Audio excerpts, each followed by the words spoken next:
Sehingga tetangga saya Pak RT itu nggak segan bikin nasi bungkus dikasihkan oleh kami-kami yang mau demo.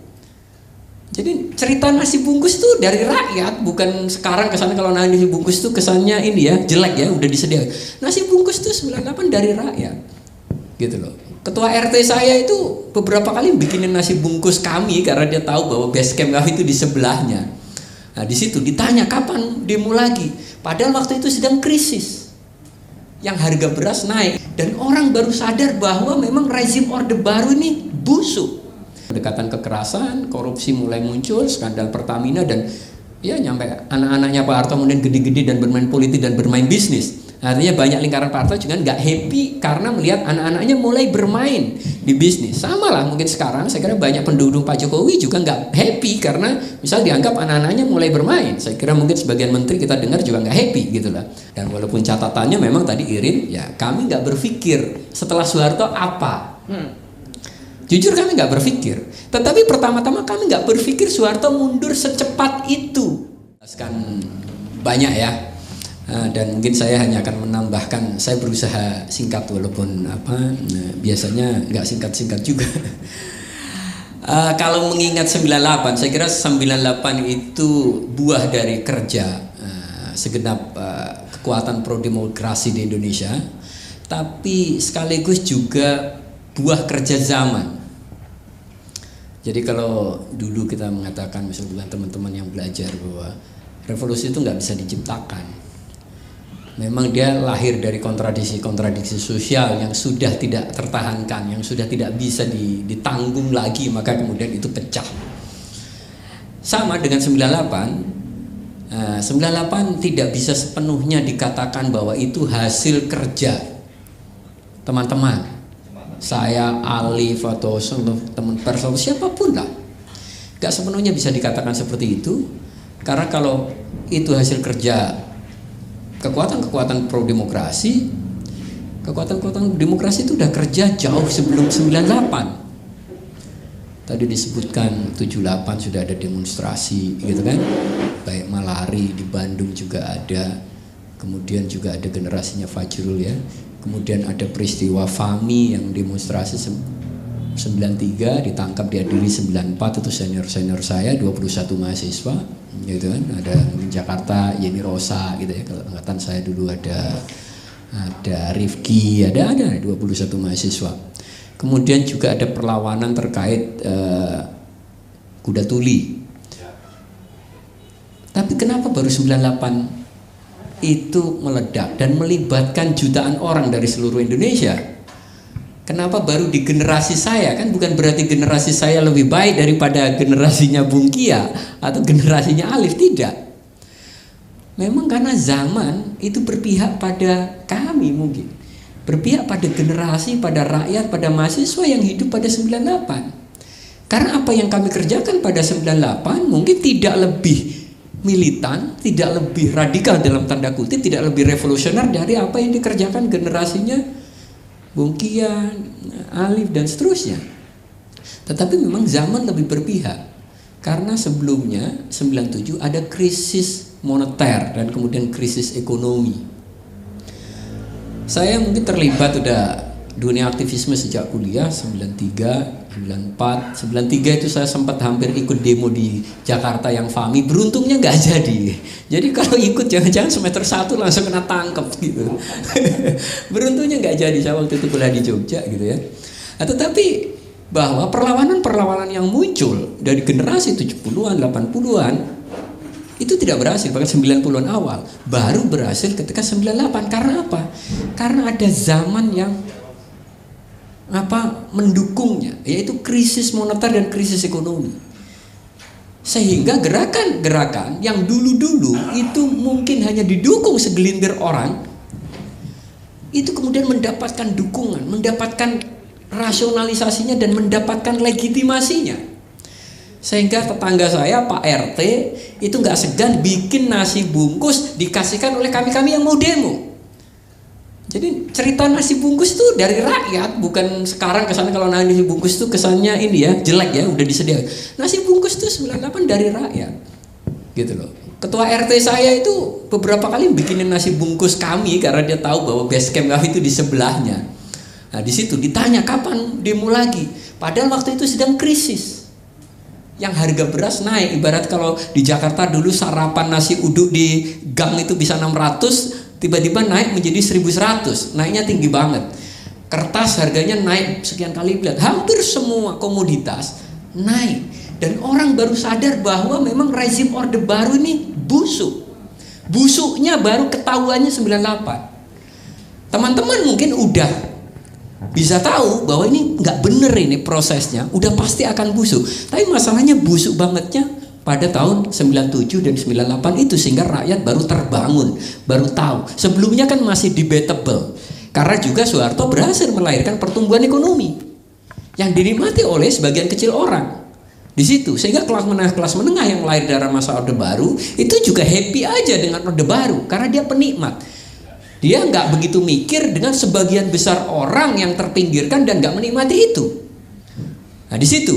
Jadi kalau sekarang misal enak zamanku, ya mungkin buat kelas menengah yang saat itu menikmati pertumbuhan itu, oh ya. Tapi itu hanya mewakili sebagian kecil masyarakat Indonesia. Jadi kembali bahwa 98 yaitu hasil pertemuan antara buah kerja kekuatan pro demokrasi dan kerja buah zaman. Dan yang kerja juga bukan hanya mahasiswa. Kita tahu Gus Dur dengan Forum Demokrasi kurang apanya. Tokoh-tokoh kaliber Gus Dur, ya kan? Marsilman Simanjuntak, Romo Magnis Suseno, Arif Budiman, Mas siapa? Bondan Gunawan ya. Mas Bondan Gunawan, aktivis-aktivis orang-orang yang bisa dikata powerful.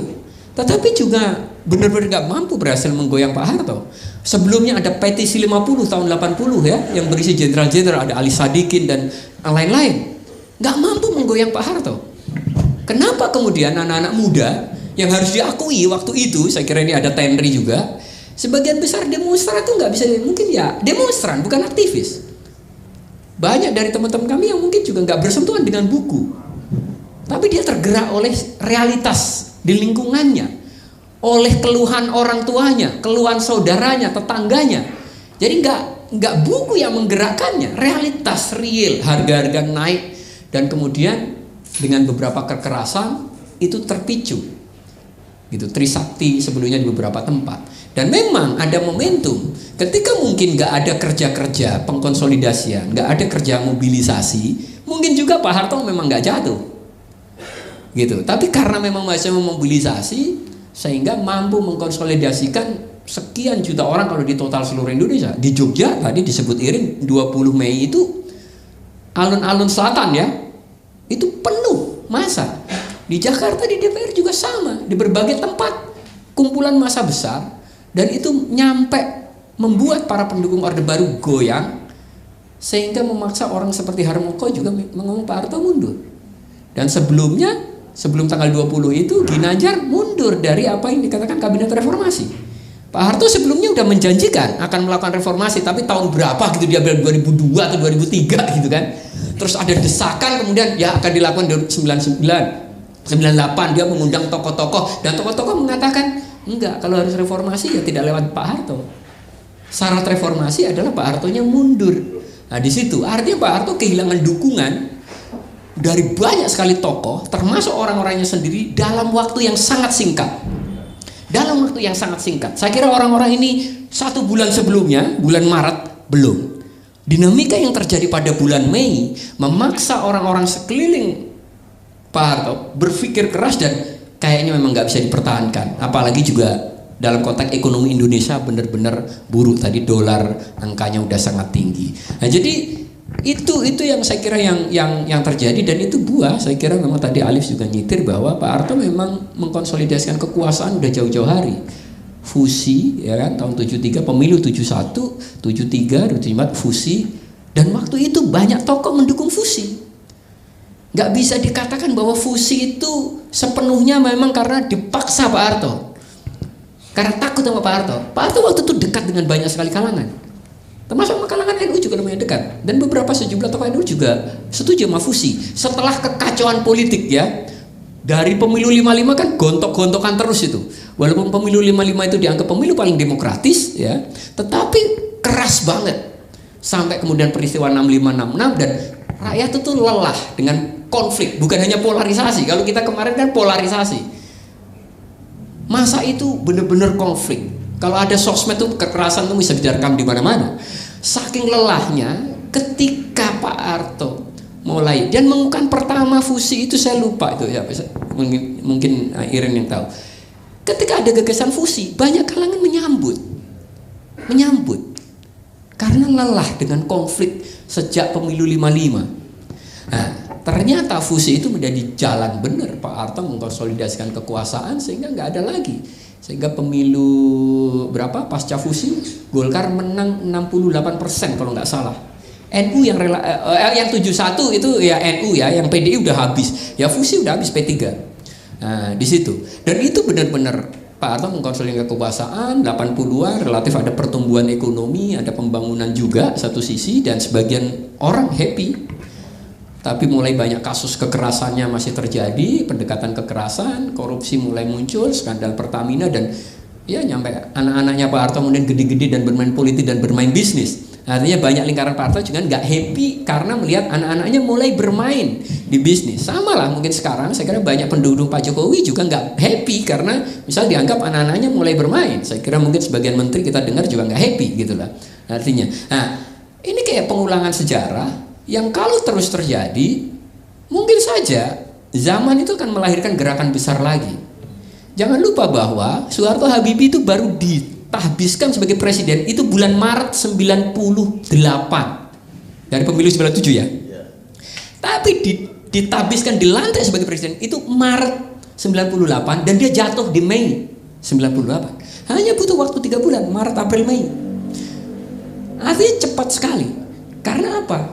Ya memang ada banyak sekali pihak yang nggak happy dari bawah sampai level elit, dan kemudian ada zaman yang kemudian memfasilitasinya.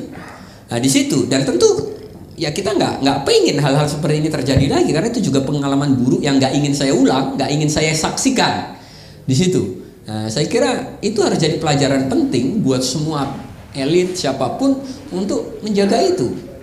Karena beberapa tahun sebelumnya ya Pak Harto kesannya menikmati booming ekonomi, orang happy, bagus, kepuasan juga mungkin tinggi. Kalau di survei zaman itu mungkin Pak Harto juga banyak karena rakyat informasi dimonopoli, kan, televisi dikontrol gitu kan. Waktu itu udah mulai ada televisi swasta tapi praktis dikontrol semua oleh Orde Baru sehingga rakyat hanya dapat yang bagus-bagus aja. Tetapi hanya dalam waktu singkat kemudian kebenaran itu bisa mencuat dan berbicara dengan caranya sendiri, dan kebusukan itu nggak lagi bisa disembunyikan, dan itu yang kemudian memfasilitasi generasi kami, memudahkan generasi kami, TNI dan seterusnya ini untuk mengkonsolidir kampus-kampus mahasiswa yang lain yang bahkan nggak punya tradisi pergerakan, nggak punya tradisi pers mahasiswa untuk bangkit, dan ternyata banyak sekali yang mau ikut sehingga berakhir pada 21 Mei. Dan walaupun catatannya memang tadi Irin, ya kami nggak berpikir setelah Soeharto apa. Jujur kami nggak berpikir. Tetapi pertama-tama kami nggak berpikir Soeharto mundur secepat itu. Saya kira nggak ada yang memprediksi 21 Mei Soeharto waktu itu ke Mesir dalam posisi kemudian ada penembakan Trisakti, ada kerusuhan, kemudian beberapa tokoh mundur ya, Ginanjar aja mundur, beberapa tokoh juga akhirnya ada dinamika. Kami nggak berpikir seperti itu. Saya waktu di Forkot dan teman-teman kemudian menggagas namanya Komite Rakyat Indonesia. Nah di situ asumsinya terinspirasi pada Badan Nasional Kemerdekaan itu, Indonesia Pusat ya, Badan Indonesia Pusat. Jadi itu lobby tokoh-tokoh untuk nanti bersepakat menyiapkan pemerintahan transisi. Karena kami waktu itu di Forkot menolak kekuasaan ini diteruskan oleh Pak Habibie. Baru dilantik, kalau Pak Habibie meneruskan, artinya Pak Habibie 4 tahun berikutnya. Kami menolak itu posisinya. Tetapi terpilihnya Pak Habibie memecah mahasiswa. Saya kira teman-teman yang punya afiliasi politik dengan IJMI gitu, itu cenderung menerima Pak Habibie, happy. Nah, tetapi yang enggak. Jadi kayak Forkot itu juga anggotanya berkurang. Karena teman-teman yang mungkin punya kedekatan politik dengan IJMI itu enggak lagi mau mendemo Pak Habibie, sementara yang lain masih demo. Tapi kami waktu itu mengusulkan gagasan Komite Rakyat Indonesia. Kami menemui banyak sekali tokoh. Kami menemui Gus Dur, kami menemui Megawati, Frans Mangkisuni, Nurkolis Majid. Banyak sekali tokoh yang kami temui Saya masih ingat termasuk beberapa tahun bikin draft itu, Gatra pernah menjadikan laporan utama draft itu, tetapi ini tidak mendapat sambutan yang cukup dari tokoh, dan tapi juga ada dinamika kemudian Pak Habibie nyemekati penyelenggaraan pemilu 99, dan itu komprominya. Itu komprominya. Tapi kalau ditanya memang kami nggak siap, dan memang kami nggak berpikir kesannya merebut kekuasaan, mengambil kekuasaan, tidak. Dan 98 karakternya adalah memang menjaga jarak dari elit-elit. Walaupun saya misal dari NU, saya relatif nggak berhubungan atau berkonsultasi berapa misal sama Gus Dur. Kami otonom diputuskan di ini. Begitu pun teman-teman yang lain, yang Muhammadiyah, yang nasionalis, yang GMI, PMKRI, yang apa, kondisinya seperti itu. Jadi benar-benar memang karakter menjaga jarak. Tetapi zaman itu juga kalau mahasiswa ada banyak kelompok, ada Forkot, ada FKSMJ, tadi bisa cerita, ada yang lain-lain. Nah, kalau Fampret sebenarnya belakangan, karena Fampret itu pecahnya baru setelah Pak Harto jatuh. Jadi tidak ada zaman Habib. Mungkin itu dari saya. Makasih.